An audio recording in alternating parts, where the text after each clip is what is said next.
చక్కని కార్యక్రమం ఈవెంట్ పేరు తెలుసా? నేను చూద్దాం అనుకుంటున్నాను. ఎవరిని? మీ నడువేమో అంత సన్నంగా ఉంది. ఈ నడువేంటి ఇలా ఉంది? ఈ రూమ్ లో ఉండి అరువు బిర్యానీలు తిని తిని తిని ఇలా రారా నువ్వు వెనక్కి తిరగర పిల్లలు భయపడుతున్నారు. సౌండ్ సిస్టమ్ నీకు లవ్ యూ చెప్తాయి ముందు మైక్ ఆఫ్ చేసి. ఏ పైకి ఆఫ్ చేసావు? ఆయన ఎవరనుకున్నా?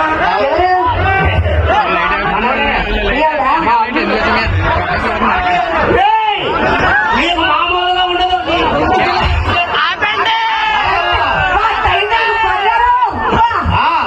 మామూలుగా ఉండదు. సౌండ్ అయితే మామూలు పడుతుంది మరి.